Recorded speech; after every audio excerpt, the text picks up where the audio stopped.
The customer service component is something that we instill at every level in our employees. And we also train on that. We actually have something called Charm School that we send our technicians to. Really? It's really just about delivering that premium customer service experience for our customers. Yeah, because I worked in the IT industry, and I can see how important Charm School would be. Yeah. Welcome to B2B Synergy, the Power Partners USA podcast, your exclusive guide to discovering the potential of B2B partnerships. I'm Alan Armijo, owner of Power Partners USA business-to-business introduction and referral service. Our members are B2B professionals who team up to provide each other repeat referral business or collaboration. Today's episode shines the light on Ivan Fernandez, owner of SPN Networks and a new Power Partner USA member. Ivan, I'm really looking forward to this conversation in order to give everyone a firsthand understanding of your work in technology as a managed services IT provider. How are you doing? I'm doing good. This is my first podcast that I'm going to be on. So I'm very, very excited and fortunate to be invited to be part of this one. So thank you. Oh, good. So this is our 11th podcast. So we're rolling along. So awesome. Could you explain your business services and how it's been going for you this first half of 2024? Yeah, absolutely. So easiest way to explain it is we are a outside IT department for businesses here in our community. And so what that means is our clients come to us and seek answers and support for their day-to-day IT needs and cybersecurity exposure as well. So for example, if the printer doesn't work, they want someone that can just be reached out to on help desk to provide support for them. But even more complicated things, right? Protecting their customer, protecting themselves and their data from cybersecurity threats.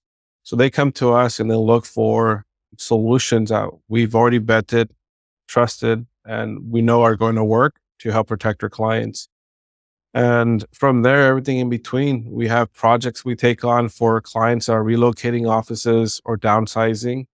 And our goal is to make sure that we have a smooth transition in and out of an existing facility into a new facility, making sure that when everyone gets to the new location, they're able to work. We've also done projects where we migrate workloads into the cloud. So bringing in the cloud technology or helping our customers leverage some of the tools they may already be using, like Microsoft Teams, for example. So it's a little bit about what we do and how we help our customers. Great. Where is it? How's it going so far in 2024? 2024 has been interesting. I was a little bit worried at the beginning of the year, to be frank, because at the end of last year, it was really, really slow. That gave us an opportunity, though, to really work on certifications with the team and get training. But as soon as 2024 hit, I feel like the floodgates were just open and we just been swamped with work from different clients. So I don't know if they were just holding off on things or everyone just checked out at the end of last year, but 2024 so far we've been fortunate to have a lot of great projects in our pipeline, doing core network upgrades. We've onboarded a few new customers. We've also have seen our customers are growing in the amount of users that they're adding. Not to say that we don't have a few customers that are also downsizing, but most of it has been trending up, at least from our perspective. Okay. And what is your territory that you serve? So the territory that we support is we are in the middle of Orange County and LA County. And so in the Los Angeles side, and our office is based in Santa Fe Springs, so right in the middle, we go as far as Culver City, City of Vernon, downtown Los Angeles is our backyard. We have a lot of clients out there. We do a lot of work for the apparel industry as well. And in Orange County, we have clients in Anaheim, Irvine, Laguna. And that's kind of the area that we support. We don't go too far into the IE. We don't go past to Santa Monica. Not to say we don't have clients out in that area. We do, but we do service better the clients that are within our own backyard and that we can get to as quickly as possible. And how many employees do you have? We have 15 employees. Okay. I'm always amazed on the amount of education that IT service providers require. How does that look in your office with regard to education of your employees, yourself, and the certifications that you have to have? Yeah. I mean, who maintains all that? Yeah, I know. That's a great question. So one thing that I think is unique about us is we hire based on soft skills first and then technical skills because we feel strongly that we can teach technical skills.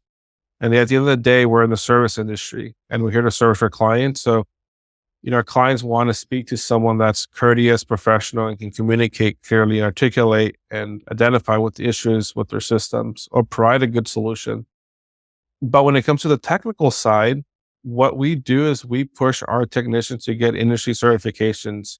We've also looked to do stack alignment. And what I mean by that is we already have vetted and tested network products that we like to use and security products and other applications. So we want to make sure that whatever tools that we're supporting and recommending that we're also certified to use. The best analogy I give my employees is like a car dealership. When you walk into Mercedes-Benz, you know that everyone there is factory trained on the vehicle to maintain it, support it. That's the same experience that we look to provide our clients with the tools and services that we're providing. And so certifications is a key component in our success and really incentivizing our team to get those certifications. During our one-on-ones, we're always identifying what certifications are on the roadmap for them. Also, when they get their certifications, like it's a big thing here in our office because everyone knows that they put in the work to study late at night, take the practice exams. And so just the team environment it's just amazing when one of our guys gets a certification and gals. We do have both here on our team. Yeah, I'm amazed how fast these IT professionals learn and get certifications, especially with how quickly technology changes and advances, right? I think it's a must. I mean, if you don't do that, you're gonna be left behind. Mhm. With the adoption of AI and machine learning coming into the workplace, it's really changing the game for a lot of industries and the way we support our clients as well. But being fresh with what's coming out from a vendor, understanding how to work on that product, but also like understanding like how the industry is also changing. It's like a responsibility of an IT provider to stay on the forefront of that information so we can digest it and make it understandable for our clients to adopt someday or whenever they're ready for it.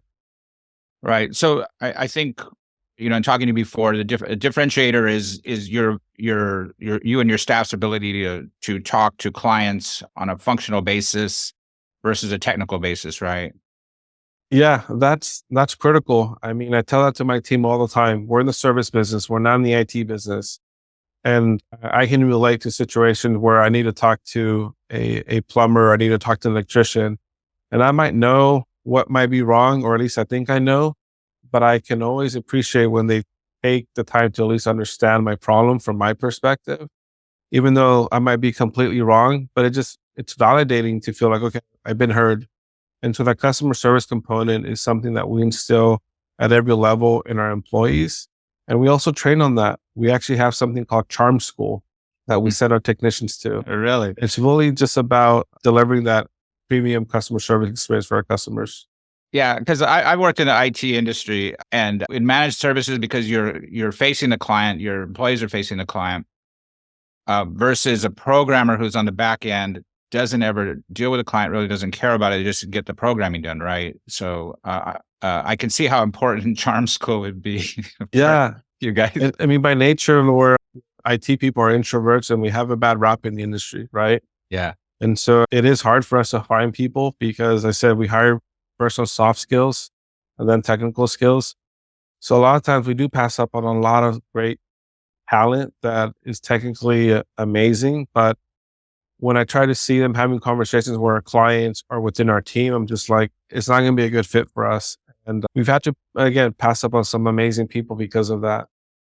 Interesting. But okay, so besides the soft skills that you guys offer your clients, are there any other differentiators in the IT world, or is the IT world pretty standardized? Like how else can you Yeah. differentiate? So I think what really sets us apart is the size of our organization. We were once a one-man shop. I am the founder and owner of SPN Networks, but very quickly, realized that I was able to provide an amazing service and build a great company and scale it. But what really sets us apart is that, we understand that to deliver a premium service, you have to have the right team on board, and it can't just be done with one or two people. For example, every project that we undertake, we build out an amazing scope of work that the client understands, and we have a dedicated project manager assigned to every single project that we deliver our clients. From a technical perspective, as I was mentioning, we strive to keep our technicians trained through certifications and understanding what's changing in the industry. So that really sets us apart from your traditional IT provider that might not have reached the level that we're at the moment. So customers that usually come to us have reached out to us because I was actually on a call before this one, because they're frustrated with their current IT provider. Maybe they're overwhelmed, they got too many clients, they're not being serviced correctly. That's the biggest thing that we hear when we're inside of a new customer, understanding their pain points is the response time. And so our organization has just really been built to deliver that premium service, understanding response times, understanding SLAs, building processes that can really allow us to efficiently deliver our service to our clients, including training our staff, building out, having the right people on our team, having network engineers. So combination of everything, it just really sets us apart.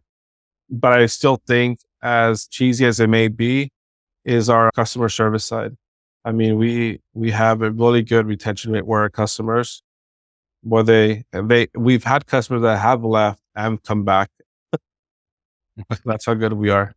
All right, let's talk about your client makeup. Who kind of explain the range of clients you have? Absolutely. So one of the biggest areas that we have clients is in the fashion industry, apparel industry in downtown Los Angeles. So we have clients in downtown LA. LA Fashion District was one of our customers for many years. But we have a lot of customers that either manufacture garments, they are showrooms, or they're some way involved in textile in the garment apparel industry. And we also have clients that have offices not just in Los Angeles, but in New York and Dallas, where we also support those offices remotely. Okay. The next area that we really thrive in is in the construction. I was wondering how many users would be involved with one showroom or one manufacturer. Yeah, that's a good question. So typically our apparel customers, they can range from like 3-4 people in an office if it's like a showroom or sales office. But the customers that are manufacturing, producing, designing, they're about 80 to 120 employees. We had one customer that was about 280 employees here in Los Angeles. And so really, I would say the sweet spot might be about 80 employees in size of what you'll see in an organization. What technology are you using? What hardware are they doing? So it's a good question. The hardware that we use is it's actually one that we can use in multiple clients. So for networking, not to get too technical, but we're a Fortinet and SonicWall partner. And so what we ended up doing is just vetting out different networking technologies for our clients. And we basically settled on Fortinet just because they provide a premium security offering, reliable support, and also a very good way of training our technicians and getting certifications.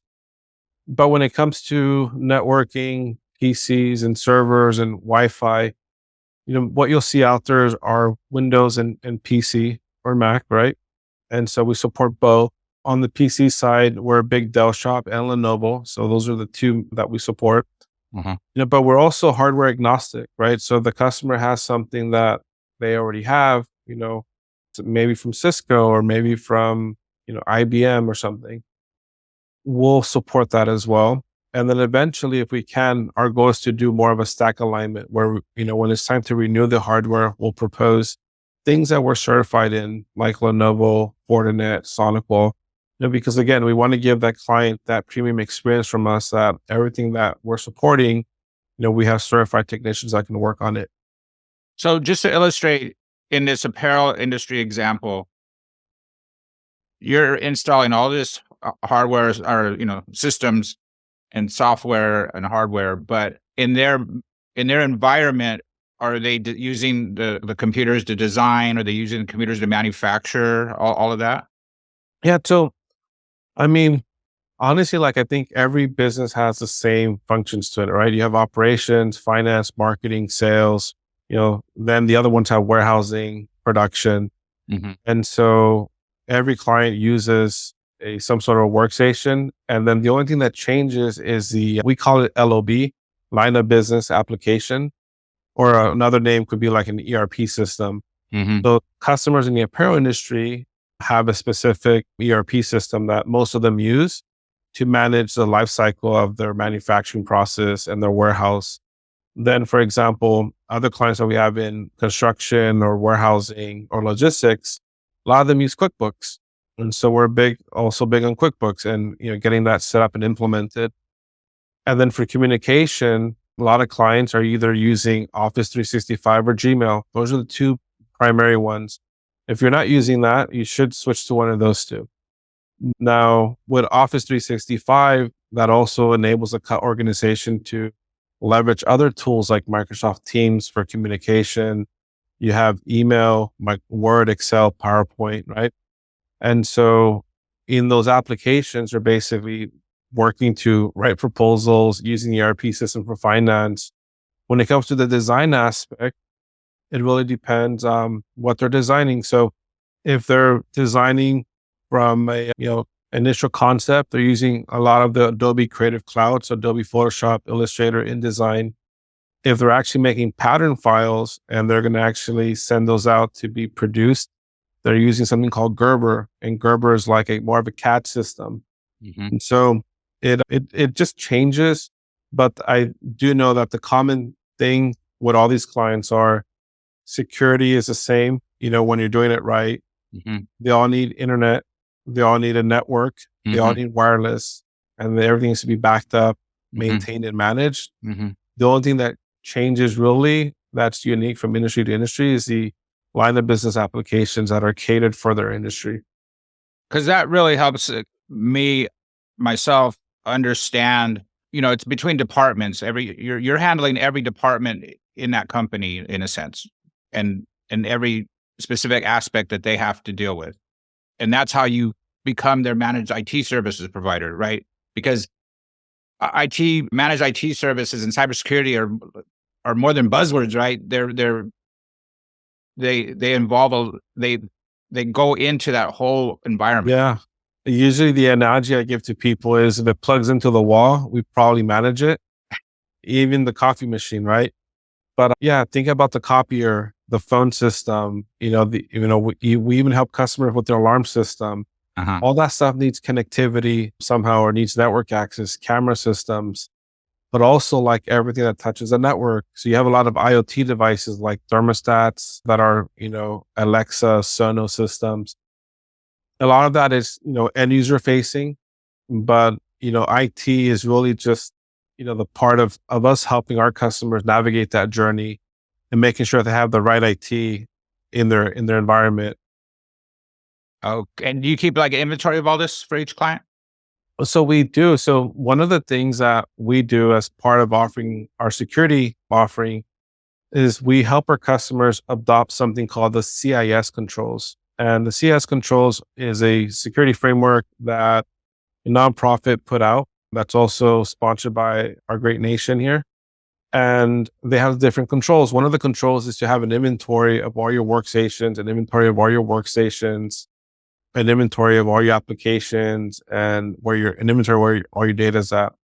And so when we take on a customer and we're doing managed services, we have agents deployed on every workstation that suck in all the inventory of what's installed, the age of the Mhm. computer, memory, specs, all that good information. So we always have visibility into that. On top of that, we also have a part of our managed service is to also make sure that anything on the network is also scanned and identified. So we have tools that we set up that analyze every printer, every camera, every phone, anything that plugs into the network. We know about it so we can know if it's a threat. And if it is a threat, mitigate that threat. But more importantly, to understand, how the environment is set up. Because honestly, that's the only way we can protect it. If we don't know what's on the network and we don't know what applications are on the computer, and we don't know who has computers, then it's hard to protect something you don't know about. Okay, so this is all excellent information. Looking forward to explaining this to everybody through the podcast because, besides, we focused on the apparel industry. You mentioned, I think, construction, transportation, logistics, all the very big uh, environments, right? All of those. But how does like accounting firms or property management, they seem like they're smaller or are they also bigger? No, I Or mean, the other ones, like say the they're, other ones. yeah, I mean, all the other ones are, I think what you'll find, you probably notice is that you can have like me, like either a small IT company, or you can have like a very, very large enterprise IT company, right? And they kind of provide the same services, but they're just different in size. And the same thing with accounting offices. We've helped CPAs that are like one man shop, and we've helped accounting offices that have 30, bookkeepers working under them. Hmm. And so, for our perspective, again, it's like the common theme of like security and making sure all the endpoints are protected, making sure all the data is backed up, and then just being able to scale with our clients to provide that ongoing support. That's another important piece of our services. We want to make sure that we're just a phone call away from helping any of the employees, because as an owner, you really want to focus on just running your business, right? And focusing on getting your clients and delivering your service. And when your staff is coming up to you with issues that I can't connect to the internet, my computer's slow, QuickBooks isn't working, it's frustrating not just for the company, but for that individual and their clients. And so having us as a partner or as our IT provider allows the end user just to pick up the phone and say, SPN Networks, how can we help you? My computer's slow. Okay, great. Let me take a look at that. You know what? We may need to send out a technician. We'll get that scheduled and make that happen for the customer. Okay. Are there any specific client types that you're particularly interested in working with or acquiring going forward? Yes. So we found that we really obviously thrive in the apparel industry. So any apparel customers, we've been doing that for 20 something years now. And an industry we started working with on and off for 10 years, but I think more the last 5 years has been construction.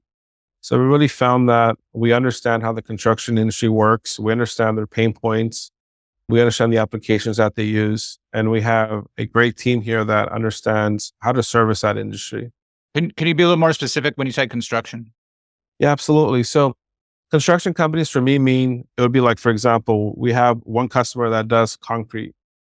And so they pour all the concrete for different parts of the city, private jobs, public jobs. And so they have an office and they have employees, they have architects, they have coding estimators, they have a management team, an operations team. So again, we're there to be their outside IT department. We also have another customer that does a lot of work around the city, a lot of local high schools. They do work in Orange County. They do work in Los Angeles County. And every time they win a job, it's like it's a 4-year project. And so what that means is they have to mobilize their team at that site in the form of having construction trailers. So we're basically contracted out to be able to reproduce the same technology experience that they have in their headquarters out in the field, which means that we have to get the conference room set up. We have to have teams working. We have to have voice working in there. We have to have printers. We have to be able to support that team. We have to secure the data. So understanding the complexities of, getting a trailer spun up in the middle of a field when there's no power, no internet, and you're like, okay, this is where the trailer is going, and now make this into an office. We just do a small part of that, which is the technical team. The client has a hard part of getting plumbing, electrical, and stuff to it. But construction in general, it's fascinating because they're working on some amazing projects, and it just feels amazing when we help just a little bit along the way to be part of that. Sounds like setting up a movie set, huh? A little bit, actually, it is. Okay. As a reminder to everybody, Power Partners USA is a B2B introduction service. We introduce business professionals to each other who can provide each other repeat leads and referrals or do business collaboration. We are targeting this podcast to your Power Partners, Ivan, to bring you more repeat referral business. Who are your Power Partners? Those that you see giving you repeat business or and vice versa, you kind of giving leads to other people? Yeah, so our power partners are going to be anyone in the service industry. So if you're servicing clients in any professional way, typically, you know, we'll end up working together. Just to give you some better examples, we had a client that provided HR services. And so they would refer us work because sometimes they were handling very sensitive terminations and they needed a good way to back up the systems because maybe that user might have gone rogue. We also get a lot of referrals from CPAs and accounting offices, right? So they're working with clients, and sometimes clients are venting out to them like, "Hey, we just got breached," or our systems are slow, and so they're identifying ways for us to work together, and vice versa. Sometimes we've also referred CPAs and we referred bookkeepers to our clients that might be looking for a change, and that's just me really building a relationship with our clients, right? Understanding their goals, their challenges, listening, to their needs and seeing if there's a way for me to make a connection. We also get referrals from attorneys as well. Attorneys and corporate law attorneys, they're in the ear with the client. So they have a one-on-one relationship with the end user, with the client. So that just ends up being where they're also hearing for those pain points. And sometimes they'll understand that their internet might be slow or they're frustrated with their computer. And that's when they'll give us a call. Do these referrals coming from tend to be your clients already? So for the majority, yes, we've grown organically by word of mouth, and we've grown pretty to the size that we're at very, very organically. And sometimes it can be either someone worked at an office as an HR administrator. They go to another office, they like how we work, and then they brought us into that organization. Or we had like a CFO as well. CFO worked at one office, goes to another office and refers us there. Also, every industry is a closed circle, right? So within themselves, we've been referred as well. So one client will refer us to one of, not to say the competitors, right? But, someone that they trust. So that's where we get our referrals from. And then on the flip side, who do you see?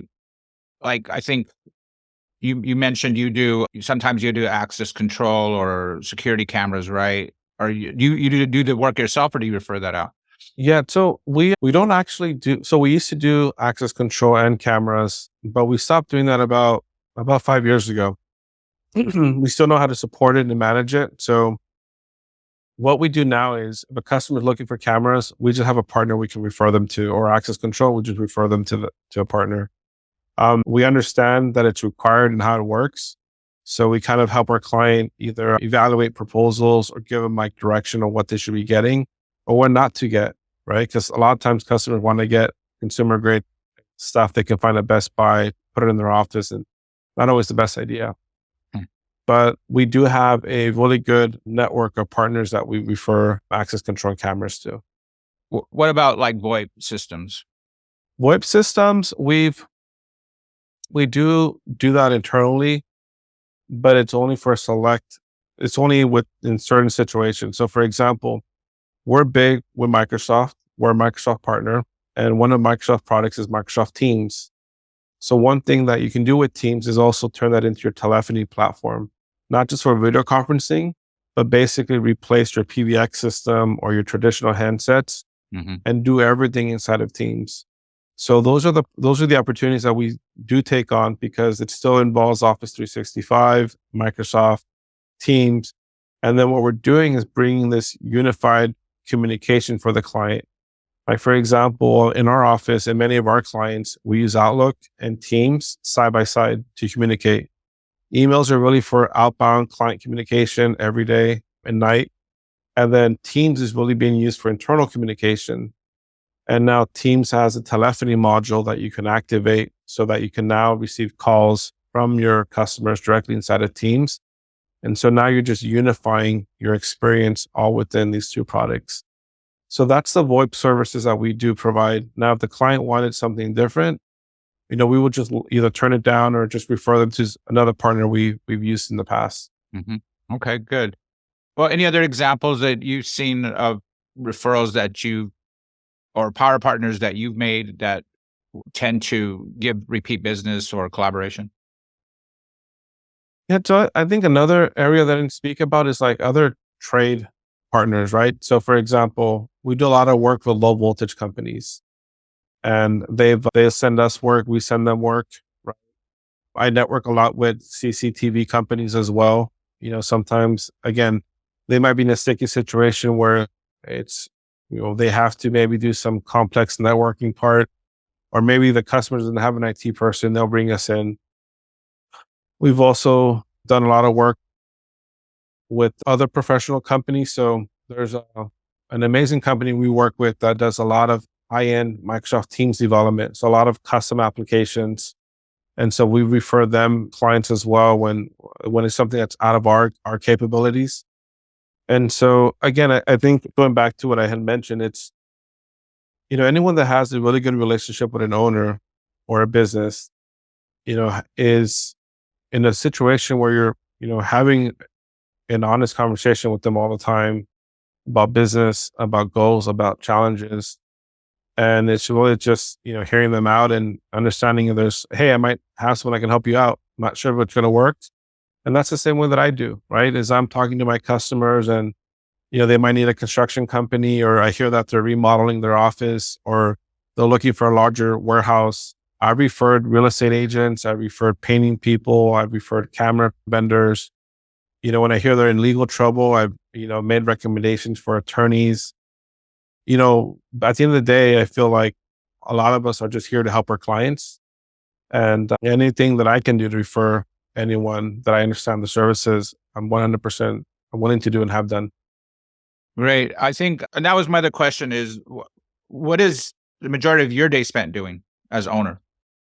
Yeah, that's a good question. We were just talking about that a little bit. So, you know what? Running, small, medium-sized companies has its challenges, right? So I'm fortunate enough that I do have a solid team that takes care of the day-to-day stuff, which is like all the IT issues. Like if someone calls in for support because their computer's slow, internet's not working, you're not going to get me on the phone. You're going to get my service coordinator. If you're calling about a project, I have a project manager. If you're calling about a network issue, I have a network engineer. But where I'm really focused on right now is three things. One is really account management and protecting and nurturing our existing customers. The second thing is sales and marketing. So working on capturing new leads and networking and doing what I can. And the third thing is really the operations of the company. So really creating a vision for my staff, helping them remove blockers out of their way, identifying processes that need to be created or not being followed, but really providing guidance for my team. Now, not to say that I don't get involved, from time to time with technical stuff. I still do that, but it's less and less as we continue to grow. Yeah, well, that's kind of the sign of a growing company, right? The owner isn't Yeah. elbows deep in an IT world and the fixing problems. Okay, what are some of the common misconceptions people have about managed IT services or the services you provide? So I think the biggest one is going to be that all IT companies are the same, right? And so what you realize is that you have your one-man shop, two-man shops that provide their unique services. And then you have your mid-size, and then you have like your enterprise companies, IT companies. So I think the biggest misconception is that we're all the same.